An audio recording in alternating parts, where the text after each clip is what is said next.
Ayo makuru n'ubundi turayaza ariko ndahita mpera ku ngaruka zabyo. Hari ukuntu ushobora gufata iyo miti ugasiga ku kananwa, bwa bwanwa wo kuza bukaza bukajya no mu kanwa. Bafata bya bibabi by'amashu yashyize muri firigo ikonje, agashyiraho gutya bituma ryabere rigenda ribyimbuka, nayo amashereka agenda agabanuka kugeza igihe nyine azamerera neza. Ariko nyine iyo habaye ko kubyimba n'ubundi hari imiti tuba twongeyeho kwa muganga imufasha atakomeza kubyimba cyane, noneho niba yitanyongera na wa muriro kugira ngo nyine tumurinde kugira kanseri y'ibere cyangwa bita za mastitis, nyine kuba ibere ryagira inflammation cyangwa ryakomeza nyine kurwara gutyo. MGN7 ububiko bw'ubumenyi bwifuzwa kandi bwizewe. Siganuza Benge mu bumenyi n'ikoranabuhanga, Siganuza Benge mu muco n'imibereho myiza, Siganuza Benge mu bukristo n'ivugabutumwa, Siganuza Benge mu ishoramari n'iterambere, Siganuza Benge mu mubano n'imibanire. ni mu kiganiro Siganuza Benge. Tubahaye ikaze mwese abadukurikiranye hano ni kuri MGN7, turi mu kiganiro cyacu Siganuza Benge. Uyu munsi dufite umutumirwa wacu, natwemerere asuhuza abadukurikiye. Murakoze, nitwa Ndacyayisenga Jean Pierre, inkorera ku bitaro bya Nyamata. Arakoze cyane, ni Jean Pierre, mu yandi magambo Jean Pierre ni umuganga. Yego. Okay, uyu munsi rero tugiye kuganira muri topic yacu cyangwa se mu gace kitwa ubumenyi n'ikoranabuhanga, ariko nk'uko abitubwiye n'umuganga turaza kwibanda cyane ku bumenyi, ubumenyi ku buzima bw'igitsina gore. Jean Pierre, nizere ko mumeze neza. Yego, turashima Imana. Urasa n'abaganga pe. Urasa neza, biragaragara ko akazi kari kugenda neza. Jean Pierre, abantu badukurikiranye uretse ko wenda bashobora kuba bakuzi ku bitaro bya Nyamata, ubundi nyirizina uturuka he? Mu karere ka Rubavu niho kavukire, Yego. marizwe Nyamata kubera impamvu z'akazi. Yes, arakoze cyane. Ngira ngo abantu biganye na Jean Pierre, abantu ba Rubavu, abantu bari Nyamata, abazakurikirana kino kiganiro turabasuhuje mwese kandi tubahaye ikaze. Nk'uko nari nabibabwiye rero, tugiye kuganira ku bumenyi, tugiye kuganira, Pierre araza kubidufashamo, cyane ku bumenyi bw'umugore, ku bumenyi ku buzima bw'igitsina gore. Jean Pierre, ndagira ngo utwemereye ni irihe tandukaniro riri hagati y'igitsina gore ndetse n'igitsina gabo? Urakoze. Itandukaniro rirahari. Turifashisha ingero kugira ngo tubashe gutandukanya umugabo ndetse n'umugore. Yego. Imiterere yabo, yego, imyanya myibarukiro ntabwo ari kimwe, barimo itandukaniro. Yego. Kandi ikindi, dufashe nk'urugero ku mugabo, uzasanga abagabo bafite ubwanwa, Yego. abagore ntabwo, nubwo nawe ushobora gusanga none babufite. Uzasanga abagore bafite amabere, uzasanga abagore babasha gutwita, abagabo ntabwo batwita. Yego. Uzasanga abagore babasha kujya mu mihango, abagabo ntibayijyamo. Urumva ko mu by'ukuri harimo itandukaniro, uhita ubyumva ko umugabo n'umugore batandukanye. Yego. Wenda sinzi niba twabifata nka formule, tuvuge ngo umugabo kubera ko afite ubwanwa ubwo bivuze ngo ni umugabo, kubera ko umugore afite amabere bivuze ngo ni umugore. Ubundi nyirizina ni iki kibyihishe inyuma aho ngaho gituma umugabo agira ubwanwa ariko umugore ntabugire? Urakoze. Igituma habamo iyo tandukaniro ni imisemburo. Yego. Ku mugabo hari umusemburo kita testosterone, gira uruhare runini muri uko kuzana ubwanwa, kuzana ibituza, ukabona mu by'ukuri atandukanye n'umugore. Yego. Noneho ku mugore turaza gukomoza ku misemburo progesterone na oestrogene. Ni imisemburo ituma habaho kwirema kw'amabere, kutuma nyine tubona afite icyo twakwita base cyangwa pelvis mu rurimi rw'amahanga. Yego. Ukabona w'abagore nyine bafite amataye bitandukanye n'abagabo kubera rwa ruhare rwa misemburo mu kurema cyangwa mu gukura kw'ibice by'umubiri wabo. Yego. Arakoze cyane. Bishingira cyane ku misemburo, ahanini igitsina gabo baba bafite ndetse n'igitsina gore baba bafite. Iyi misemburo, muganga Pierre, iyi misemburo ishobora kugabanuka cyangwa se kwiyongera ku bantu bamwe wenda abagore bamwe cyangwa se abagabo bamwe? Birashoboka cyane. Mhm. Bishobora gushoboka bitewe wenda n'imiterere y'umubiri w'umuntu. Yego. Bishobora kubaho kubera uburwayi. Yego. Nibwo rimwe na rimwe uzabona wa mugabo wenda yagize umusemburo wa testosterone ku kigero gikeya, bwa bwanwa wenda tubumuburana, cyangwa se ugasanga yenda kubera ko wa mugore hari imisemburo mike yabuze kuri yindi cyangwa yagiyeho mu kigero gitoya, ugasanga ashobora kugira imiterere ijya kumera nk'iy'umugabo kubera ko wenda yabashije kugira wa musemburo w'umugabo ubu hari ku kigero gitoya. Wenda noneho ugasanga wa musemburo wagiyeho ikigero kinini, noneho birangiye nyine wa mugore yagize imiterere nk'iy'abagabo. Birashoboka cyane. Yego.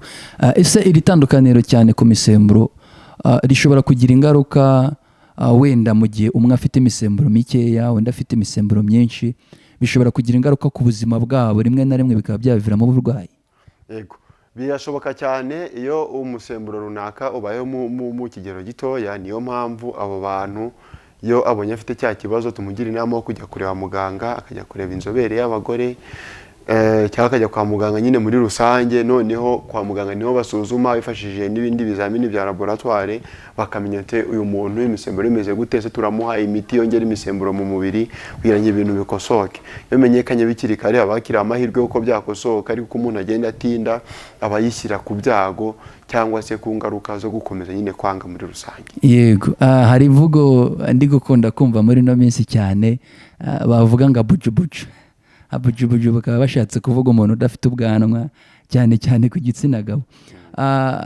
Byaba biterwa nuko nanone ari imisemburo mikeya igitsina gabo afite, bikaba byatuma atamera ubwanwa, kuko ndabizi neza abantu benshi n'abadukurikiranye baba bifuza kumera ubwanwa. Uyu muntu udafite ubwanwa yakora iki kugira ngo azane ubwanwa? Murakoze. Icyo kintu kijyanye na hair beads cyangwa ubwanwa, reka tugisubize mu buryo bubiri. Hari uruhare rumwe rw'uruhererekane mu muryango cyangwa genetike. Hari imiryango ibaho uko nk'uko ari kwiremwe ku buryo n'ubundi kugira ubwanwa batakunda kubugira. Ugasanga umwe ntabwo afite, n'undi ntabwo afite. Hari n'undi usanga kuba wenda atabufite ari ya misemburo wenda nakubwiye testosterone iriho mu kigero gito, ikaba byatuma nyine bwa bwanwa atabugira. Usibye ko buriya no mu busanzwe kugira ubwanwa atari itegeko, kandi na wa muntu udafite ubwanwa ubayeho tubona agenda nta kibazo.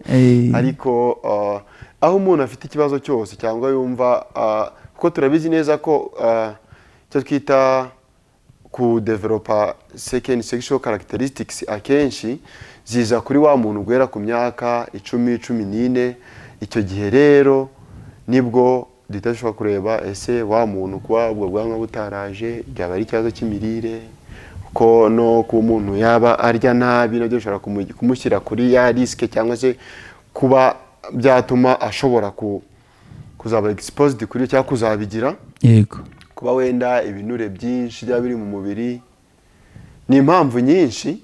Ariko nyine iyo ubwanwa budahari nta irijan cyangwa nta huti nta kiri kugira cyane kugira ngo dukunde tubugire. Naho butinda kuza bukaza butinze.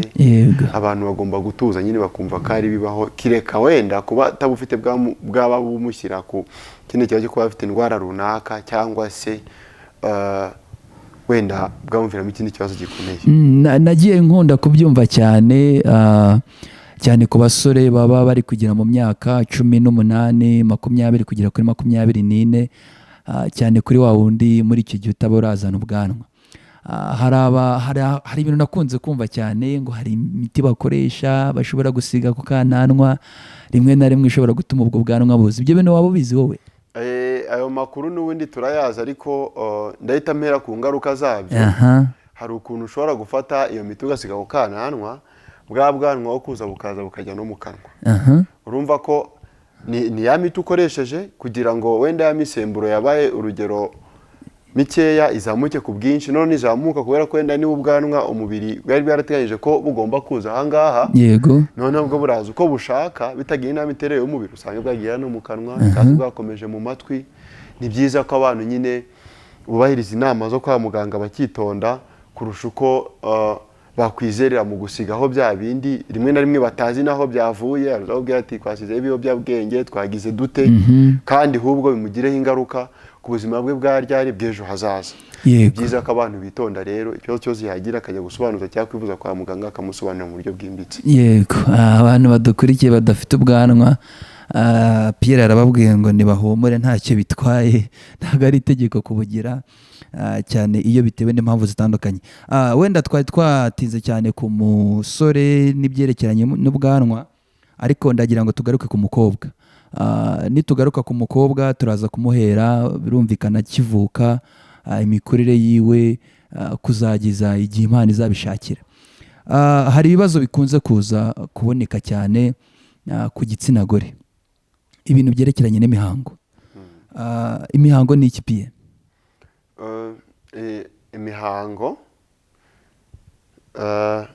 ndifashishaho gato ururimi rw'amahanga ariko nkana mu kinyarwanda. Yego. Tuvuga ko ari shedding of endometrium.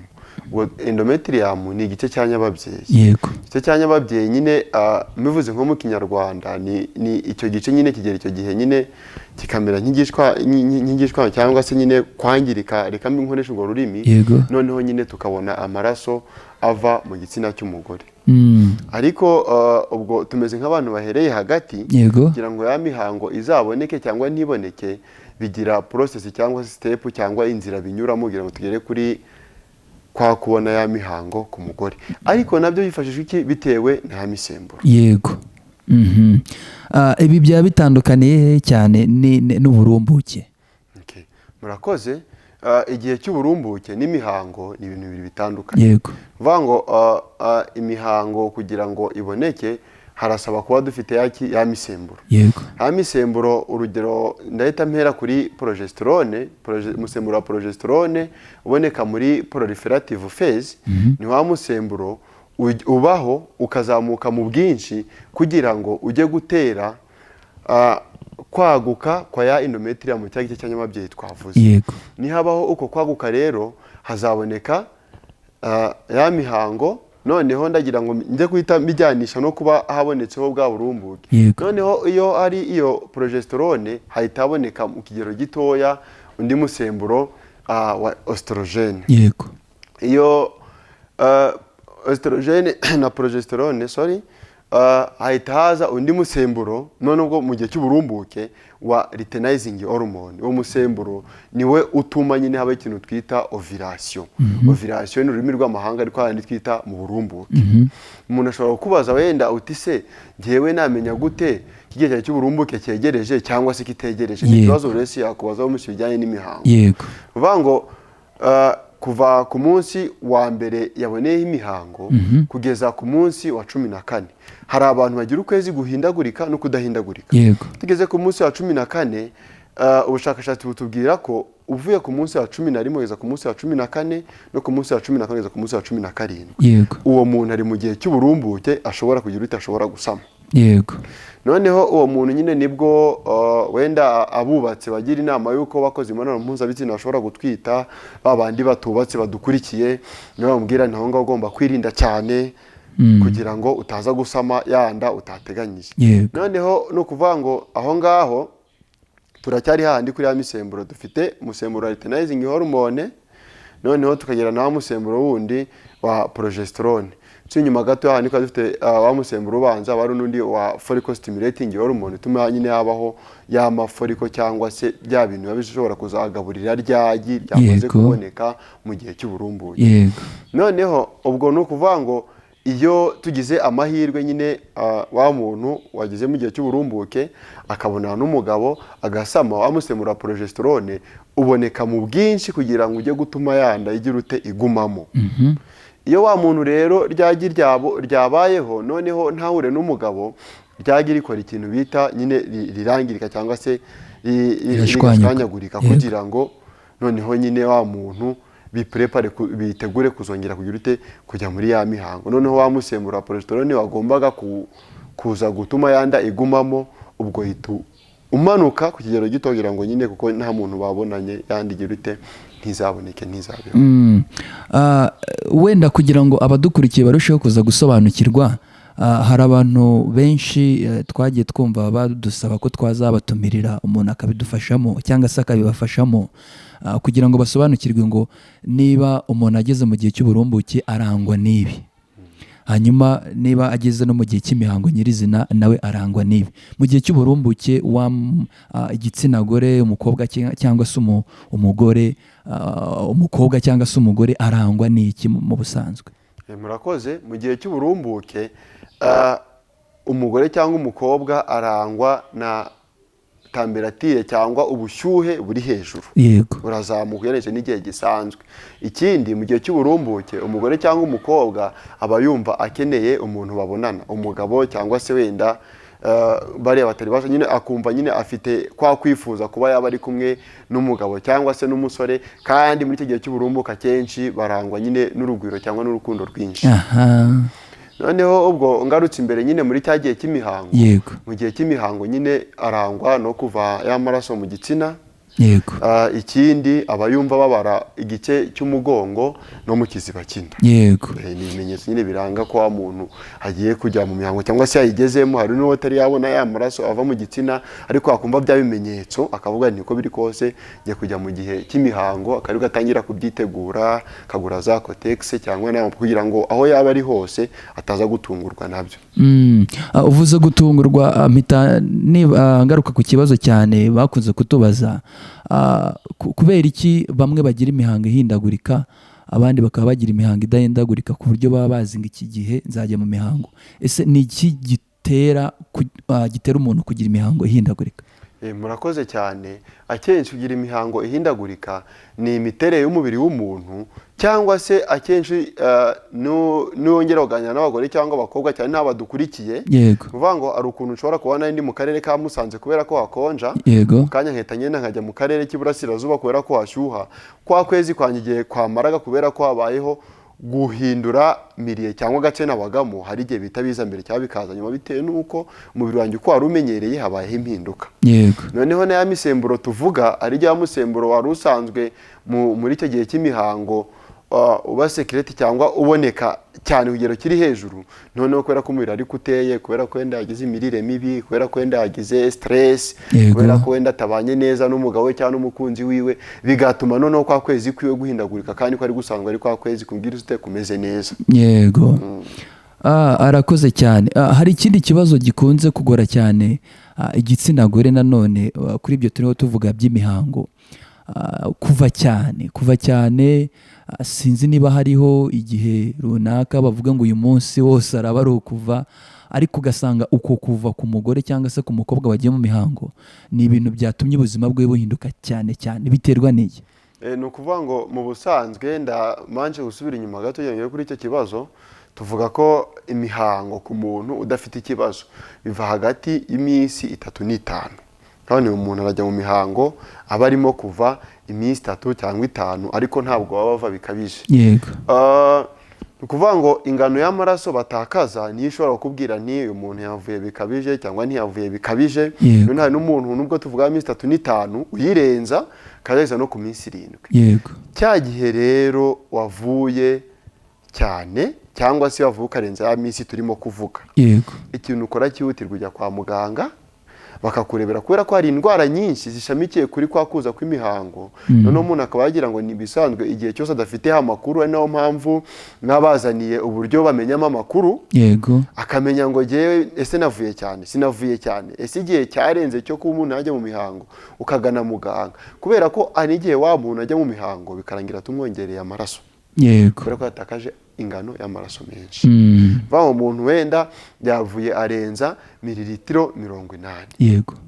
Niba wazirengeje wenda ntiyamenya kubipima uti amaraso nagiye mva nyine ndayapima gute, ariko ashobora kurebera gupimira kuri bya bindi yari yambaye agira ngo nyine bitaza kwanuza indi myenda yari yambaye. Navuga ni ibintu nkurikije ukuntu byuzuye kwa kwestima nyine kwa kugereranya aya maraso navuye ni menshi cyane, reka ngere kwa muganga mbaze bampa inama bampa amakuru bamimire nicyo twakwita hemoglobine. Yego. Bareba ingano y'amaraso mu mubiri wanjye, noneho bamenye ukuntu bamfasha. Yego. Hari ikindi kibazo gikunze kugaruka cyane ku bakobwa rimwe na rimwe cyangwa se n'igitsina gore muri rusange gishobora kubatera guhangayika. Bizwi ko buri kwezi igitsina gore mu gihe hatabaho izindi mpamvu ajya mu mihango, ariko hari abahura n'ikibazo cyo kuba ukwezi kwarenga, amezi abiri akarenga, ugasanga bagize mu kundi kwezi, rimwe na rimwe ugasanga kwa guhangayika kwabo kwaje. Ni iki gishobora gutuma imihango ukwezi kumwe kushobora kurangira imihango itaje ku bakobwa cyangwa se ku gitsina gore, ikazaza mu gihe runaka cyararenze igihe batekerezaga? Murakoze. Hari ikintu mu kinyarwanda bita kwirenza. Wa mugore cyangwa wa mukobwa ashobora kuba arasanga ajya mu mihango, noneho itariki yayiboneragaho ntayibone, kuba muntu ufite ukwezi kudahindagurika cyangwa no ufite kwa kwezi guhindagurika bikarenga agashyira igihe kinini. Aho ngaho rero twita twitekereza ku mpamvu nyinshi zitandukanye. Hari ukwirenza bisanzwe biri normale, kuba kurenza ukwezi kumwe cyangwa se amezi abiri, birenza amezi abiri ntabwo biba bikiri normale. Hari na wa muntu utekereza ko yirengeje kandi yarakoze imibonano mpuzabitsina idakingiye akaba yarasara, akabyitiranya na kwa kwirenza nyine k'umuntu bisanzwe. Hari n'igihe ushobora kuba wa muntu wenda ashobora kuba arwaye izindi ndwara, urugero ndafata ari nko kuba afite ibibyimba kuri nyababyeyi, noneho bigatuma wa muntu kubera cya kibazo afite ya mihango ntabwo ari kwijyamo nk'uko bisanzwe. Impaka rero gushyira impaka cyangwa kumenya amakuru ahagije kuri ibyo ngibyo, ujya kwa muganga bagasuzuma, bo bakamenya nyirizina ikiri kubitera. Kuko ntiwamenya ikiri kubitera nyirizina, kuko niba ari ibibyimba biri kuri nyababyeyi ntabwo uri bwabirebe, ntabwo uri bwabibone. Niba ari imihindagurikire mu misemburo, akenshi uretse ko wenda urumva hari uko wabaye bitandukanye n'uko wari usanzwe umeze, ariko kwa muganga nyirizina nibo bapima bakamenya uti uyu muntu bitewe n'ibi impamvu iri kubitera ni iyi, bigakosorwa hakiri kare. Yego. Ese haba hari uburyo bwizewe bukoreshwa mu kubara ukwezi k'umugore? Uburyo bwizewe burahari. Yego. Uburyo bwizewe burahari, kuko wa mukobwa cyangwa wa mugore agomba kubaho nyine asobanutse, avuga ni jyewe uyu munsi natangiye kubona imihango. Iyo mihango abonye ashobora gukoresha wenda urunigi abibara, ashobora kuba wenda ari wa muntu wenda wibereye hahandi bisanzwe, uri bujye mu kazi guhinga, uri bujye mu yindi mirimo, kugira ngo abimenye ari ukuntu avuga ni wenda urugero reka nkure bombo cyangwa reka mfate ibishyimbo cyangwa reka mfate utubuye, umunsi wa mbere naboneye imihango ngashyira ahantu muri ka gaseke cyangwa muri ka kebo nateganije, ngende mbara ngenda nshyiramo kamwe buri munsi, kugeza igihe nzongera kuboneraho indi mihango mvuge ni kwa kwezi kwanjye kwamaze iminsi n'iyi. Kwifata mu mutwe nk'umunsi ni uwa mbere, ni uwa kabiri, ni uwa gatatu, bitewe n'imiterere y'ubuzima abantu babayemo, ntabwo bose byaborohera kubibara cyangwa kubihuza ku buryo bituma batabyibagirwa. Hajyabaho ikibazo nyine wa muntu avana ntayibonye, reka nikomereza imirimo yanjye, ubwo ngize Imana ya minsi 35 imihango yanjye irakamye cyangwa ntabwo ikiri kuza, ubwo ikindi gihe nibiza nzabimenya. Kandi mu by'ukuri yakwiriye kuba abizi neza, akamenya n'uko kwa kwezi kwe kungana cyakureshya, kuko hari igihe uzasanga kubwira ni ukwezi kwanjye kurahindagurika, kandi kudahindagurika kubera ko atabifata mu mutwe cyangwa atabizirikana cyangwa atabyandika ahantu kugira ngo abashe kumenya mu buryo bworoshye. Arakoze cyane. Hari n'ubundi buryo ngira ngo wenda tukubaze bukunda gukoreshwa urunigi. Buriya buryo bukoreshwa bwo kubara iminsi bakoresha urunigi burizewe? Burizewe cyane. Arakoze cyane. Ndashaka wenda kuza kugaruka cyane, hari ikibazo nigeze nkubaza, rimwe na rimwe umuntu ushobora gutarika ukwezi cyangwa se nyine ya minsi yo yahindaguritse. Ubundi mu yandi magambo bishatse kuvuga ko kujya mu mihango ku gitsina gore ni ngombwa ngo buri kwezi cyangwa se umugore ajye mu mihango? Yego, ni ngombwa. Ndagaruka ikintu bita ariko ni ngombwa, ariko ishobora kutaba bitewe n'izindi mpamvu. Urugero, umuntu bamaze gukuramo nyababyeyi, umuntu niba yaravuyemo ntabwo bikiri ngombwa, kuko n'ubundi ntiyabasha kubyara, sibyo? Kabone n'ubwo abantu bose bajya mu mihango atari ikimenyetso cy'uko nyine bagomba kubyara. Nanone umuntu dufite wenda urugero utwite, ubona we nyine ntabwo yajya mu mihango atwite, yatwite akabona ya maraso, hari ukundi kuntu tubyita wenda turaza kubigeraho. Ni ngombwa, ariko havuyeho za exception twari tumaze kuvuga cyangwa se za mpamvu nari maze kubabwira. Harakoze cyane. Wigeze ugaruka cyane ku bibyimba bishobora gufatanya ababyeyi. Hari uruhare nyir'ubwite ashobora kubigiramo mu kuba ibyo bibyimba byaza? Murakoze. Akenshi ibibyimba biza kuri nyababyeyi nta kibitera nyirizina muri rusange kizwi. Yego. Nibwo uzasanga umuntu umwe afite undi ntabigire kandi babana cyangwa mu buzima bumwe. Nibwo uzasanga wenda nk'umuntu watinze gushaka ku myaka 35 cyangwa no hejuru afite amahirwe menshi, ariko turabyita ibyago byo kugira bya bibyimba, mu gihe wa muntu ukiri mutoya washatse mbere adashobora kubigira. Kabone nubwo hari igihe usanga wa muntu mutoya myaka 18 cyangwa 20 afite bya bibyimba kandi undi ntabyo afite kandi anamurusha imyaka aratinze no gushaka. Haba hari uburyo abaganga bakoresha butuma wenda bamenya neza ko umuntu afite ibibyimba kuri nyababyeyi, ku buryo wenda abadukurikiye bahitamo kuzajya bajya kwa muganga? Yego, uburyo burahari. Uburyo bwa mbere bwizewe tugucisha mu cyuma bita ecography cyangwa se ultrasound. Umwe uciye mu cyuma tubasha kureba nyababyeyi kavani hano hari ibibyimba, niba bihari kubera ko bibonetse kare ashobora kuguha imiti bitewe n'ingano uko twari twinganishwa kwa kare bikira ibibyimba bikeya, baguha imiti bikarangira bivuyeho, cyangwa se byo ari binini bakabibaga. Iyo babibaze rero ubundi usubirana bwa buzima bwawe busanzwe ukabona uko n'abandi bari babayeho kandi birakunda iyo ugiye kare. Ariko nyine iyo utinze hari igihe utinda yenda mu myumvire, cyane cyane tugaruka nko mu cyaro uti barandoze banoze kubura urubyaro byagenze bite, kandi ni bya bibyimba umuntu afite ariko ativuje. Yego. Hari imyitwarire ikunda kuranga cyane cyane ndavuga ku rubyiruko rw'abakobwa.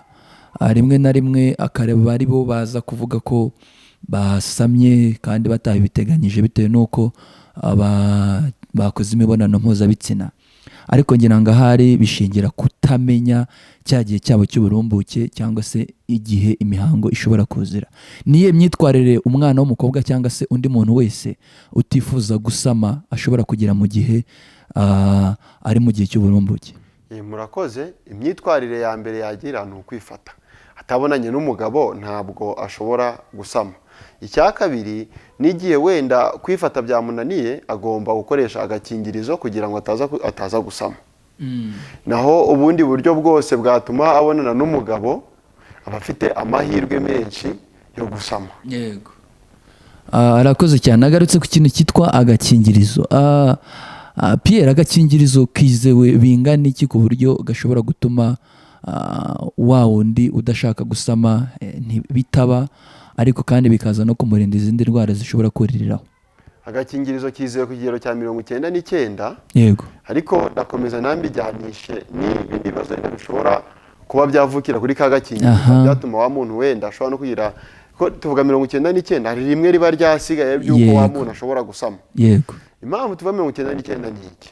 Wa muntu wari gukoresha agakingirizo ashobora gukuriramo nabi n'ubundi za ntangangabo bikarangira n'ubundi zigeze ute zigiye muri cya gitsina gore, n'ubundi bikarangira wa mukobwa cyangwa wa mugore asamye kandi mu by'ukuri imbere yari akoresha agakingirizo. Yego. Ikindi, kagakingirizo gashobora gucika ari gukora imibonano mpuzabitsina bikarangira za ndwara zandurira mu mibonano mpuzabitsina na kwa gusama n'ubundi bibayeho kandi mu by'ukuri akoresha agakingirizo.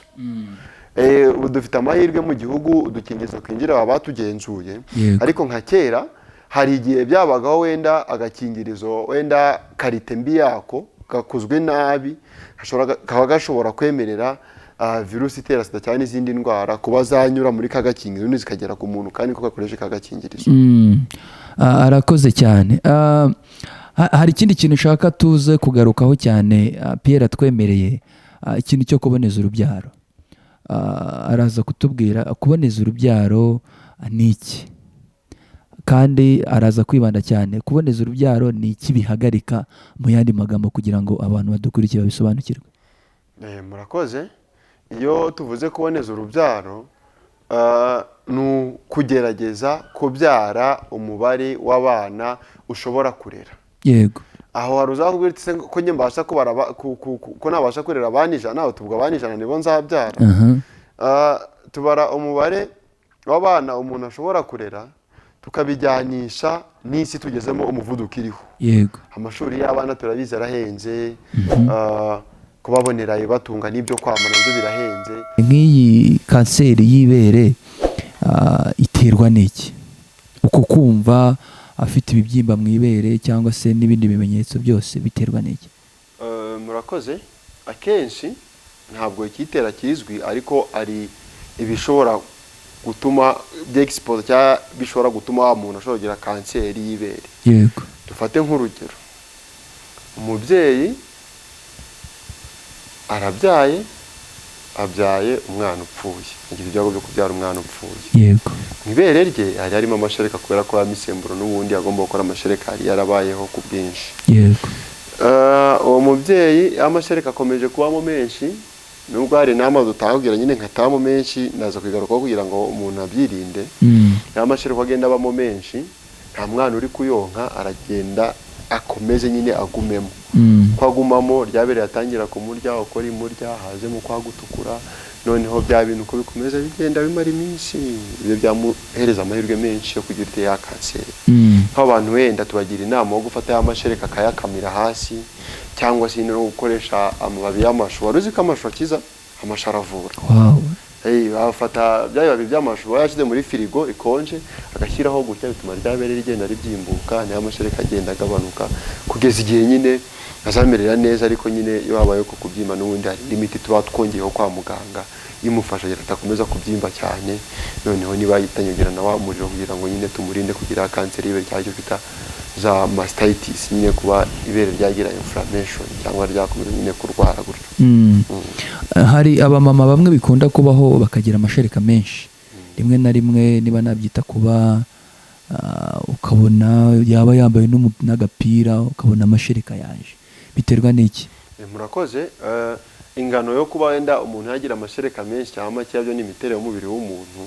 Ariko wenda icyo nshaka kugarukaho ni inama ubwo twagira abantu bagira amashereka menshi. Yego. Hari igihe umwana yonka ryabere ntarihumuze ku buryo nyine ubona amashereka yashyizemo, abo kwa muganga tubagira inama yuko wenda niba mwana amaze konka agahaga, yiba ngombwa ko yamashereka n'ubundi ayakama akayakamira ku kantu, kugira ngo nyine adakomeza kumubana menshi muri ryabere, bikaba byamuviramo ingaruka kuba yarwara ya kanseri cyangwa yagira za inflammation z'ibere.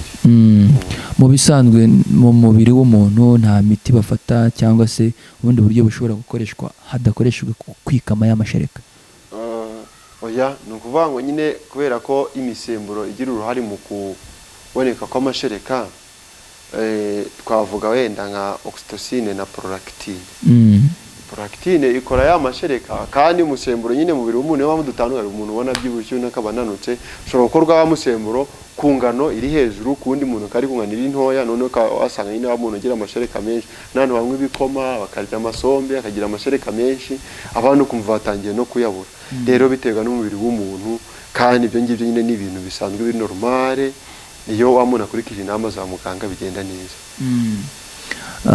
Hari ikintu twigeze tuvugaho cyane cy'imihango. Nari nifuje kukubaza iki kibazo, niba hari imiti yakoreshwa kugira ngo bigabanyirize uburibwe wa muntu uri mu mihango. Haba hari imiti ihari? Yego, imiti irahari. Imiti irahari duhereza ba bantu bitewe n'urwego uburibwe buriho. Icyo kintu cyo kuribwa mu mihango mu rurimi rw'amahanga ni cyo twita dysmenorrhea. Yego. Umuntu akaribwa, ariko iyo ari wa muntu uribwa bidakabije, ni ngombwa ko ya miti ayireka. Ariko yaribwa bikabije, kwa muganga nyine bitewe n'urwego tubibonaho nuko twamusuzumye, uko tubasha kumenya ingano y'uburibwe, tumuha imiti guhera kuri paracetamol, ibuprofen n'indi yose n'amadiclofenac kuzamura bitewe nyine n'ingano ya bwa buribwe. Arakoze cyane. Ngira ngo abakunze kugira icyo kibazo badukurikiye cyangwa se bazi n'abandi bikunda kubaho, bagiriza inama cyane zo kugana kwa muganga, badahitamo gukoresha ubwa buryo ahari bushobora no kwanga. Pierre, ndagira ngo n'ubundi adufashe muri iki kintu kugira ngo abantu rimwe na rimwe bikunze kubaho bagisobanukirwe ikintu cya menopause. Menopause iba ryari? Murakoze. Menopause mu busanzwe ibaho mu gihe cy'imyaka 45 kugeza kuri 55. Yego. Nitondemo gake, hari urumva ni interval ni ikigereranyo. Yego. Hari n'abantu bageza ku myaka 50 atari yageze mukora kwenda yatangiye kubyara hakiri kare. Rero iyo menopause yamaze kubaho, wa muntu ntabwo bakibasha kujya mu mihango. yego iyo itabasha kujya mu mihango naho ovirasiyo ntiyaboneka kabwe ni kwavuze nyine bwa burumbuke yego uwo muntu wenda nahita ngaruka ku bimenyetso bimuranga cyane ahanini nijoro agira ibyunzwe cyangwa ibyokere bidasanzwe yego nijoro nyine akumva arashyushya umubiri wose akumva ashyushya umubiri wose batangira kugira imbaraga nkeya gucika intege abo bantu bari muri menopause baba bari expose cyangwa byoroshye kuba amagufwa yabo yavunika bene uriya muntu uri muri menopause yagize ikibazo akagira nk'imvune gukira biba bigoranye yego kubera ko nyine ya misemburo yatangiye kugenza make kwa gukomera kwiwe ku bwa buzima bw'umugore biri kugenda birangira yego noneho ugasanga wa muntu ya menopause nyine iri gutuma agira kwa gusubirana cyane mu gihe cya nijoro kandi bitamubaho ku manywa yego ibyo ni mu kimenyetso simusigaye ko yatangiye kuyigeramo gusa menopause si uburwayi yego wari utubwiye ikigereranyo cy'imyaka hagati ya 45 na 55 hari abantu byashoboka cyane ko babyara muri iki gihe birashoboka cyane biterwa n'iki bitewe na wa mubiri w'umuntu ni ukuvuga umubiri wacu ni imashini kandi buriya kuko haba harimo imisemburo hari umuntu uba yarakomeje kugenda abyara kenshi yaratangiye ku myaka mike yo hasi rero wa mubiri wamenyereye kugenda ukomeza kubyara ariyo agera kuri ya myaka 45 n'ubundi umubiri ugifite za mbaraga zo kubyara ya magi agomba kugira n'ubundi atari yashyira kuko wenda atagiye agenda muri cyagiye ari mu mihango wenda ntabonane n'umugabo cyangwa ntabyare bikanye n'ubundi ageze muri cyagiye nyine agifite za mbaraga zo kubyara gusa ntibikunda kubaho ariko bishobora kubaho. Arakoze cyane. Ese umugabo byashoboka ko agera igihe nawe kubyara bikarangira? Buriya umugabo igihe cyose afite imbaraga z'umubiri kumva yabasha gutera inda arabyara. Umugabo nta kiyanyo cy'imyaka uretse kumva nyine ko igihe adafite imbaraga nibwo adashobora kubyara. Umugabo nta gihe cy'inzo bibaho birangira ari uko yapfuye. Hari ikintu kijya kibaho abantu bakunda kubyitiranya rimwe na rimwe bakaba batarasobanukiwe ko bageze muri menopause, yaba ku bagore rimwe na rimwe ukajya kumva ngo barandoze byagenze gutya ngo niyo mpamvu ntinda kubyara. Aba bantu bafite iyo myumvire imeze gutyo ahanini ishingira ku kudasobanukirwa menopause. Ndagira ngo wenda nubwo bari babitubwiyeho ibimenyetso bibaranga udufashe noneho kugira ngo basobanukirwe by'umwihariko bavuge ngo uretse no kuba bazagera hagati y'imyaka 45 na 50 ariko iki kimenyetso nikibagaragaraho bazahite bumva ko bageze muri menopause. Murakoze. Ikimenyetso cya mbere nyine kuri uwo muntu nta burumva iyo bageze muri menopause ntabwo yongera kujya mu mihango. Yego. Atajya mu mihango rero ngo kutajya mu mihango kwiwe ntabwo nyine ashobora kubyara atajya mu mihango kandi ntabwo aboneza urubyaro wenda ngo ni bwa buryo bwabiteye. Ibyo bimenyetso bindi biza byo kumva wenda asubiranye nijoro, kumva nyine nta mbaraga akigira, nuko kumva nyine ashobora kugira nuko gutengurwa, ni ibimenyetso byiyongera ku kuba atakibona imihango. Ariko nanone akabazi cyageranyo cy'imyaka tuvuga ko buryo nagera muri ya myaka atazavuga uti barandoze, ahubwo we azahita atete kuri MGN7 bambwiye gutya reka mbikurikize nyine mbijyanishe no kumva nyine ya myaka nabyo byatangiye kundanga kuko ko nageze muri menopause nyirizina. Arakoze cyane. Hari ikintu twigeze tuvugaho cy'imiti yifashishwa cyane mu kurinda gusama. Hari ingaruka bifite kuri wa muntu ukunze kuyikoresha rimwe na rimwe nabyita ko bakunze gukora imibonano mpuzabitsina. Hari ingaruka bifite? Murakoze. Abahanga mu by'ubuvuzi batugira inama yuko iriya miti ntabwo yakoreshejwe igihe kirekire. Yego. Abo bantu bagakwiriye nyine kuko wenda umubiri w'umuntu ni nike cyangwa buri wese ni ku bushake bwiwe, ahanini bagakwiriye wenda kugenda bayigabanya kuko banyine akoresha ibinini uyu munsi nzabikoresha ejo iriya byongera amahirwe nyine yo kuba yagira ibibyimba kuri nyababyeyi. Nizo ngaruka bishobora kugira. Arakoze cyane. Nkawe muganga rimwe na rimwe reka kuvuga rimwe na rimwe uba ukunze kuba uri kwa muganga ureba uburyo abarwayi baza cyane bihuye na kariyeri yawe, ibibazo ukunze kwakira wowe ubwawe ukumva ko abantu baramutse basobanukiwe mbere byabarinda kuba bagira izo ndwara, ni ibihe bibazo mukunda kwakira? Murakoze. Kwa muganga twakira ibibazo byinshi, duhura n'abarwayi benshi, ariko wenda ikintu nagarukaho, hari nk'abantu ubu ngubu bakoresha imiti ya kinyarwanda cyangwa ibyatsi. Yego. Ngo kanakandangiye umuti, mukecuru kanakandangiye umuti, ngo ndahita mbyara vuba, kandi ya miti ariyo kugira utariyo kunaniza abana mu gihe cyo kuvuka, gashobora kuviramo wa mwana no gupfa. Yego. Inama ntanga nuko abantu bagomba kubyitwararikamo, nta muti n'umwe wemewe igihe utawandikiwe na muganga. Yego. Umuntu uzakubwira uti koresha umuti uyu biragenda gutya, uzamwangire, kuko ubuzima bwawe n'ubw'umwana utwite buri mu biganza byawe. Yego. Icyo nicyo mbona cyugarije abantu ahanini. Ikindi ni icy'abantu bakuramo inda, akagenda akayikuramo mu buryo butize butanyuze kwa muganga, bikaba kumuviramo urupfu. Igihe cyose rero ari uko kumva wenda yanda yasamye atayishaka cyangwa adashaka kuyibyara, ni ngombwa ko ajya kwa muganga agasobanuza uburyo bwose binyuramo, agafashwa aho kugira ngo yishyire ku byago byo gupfa.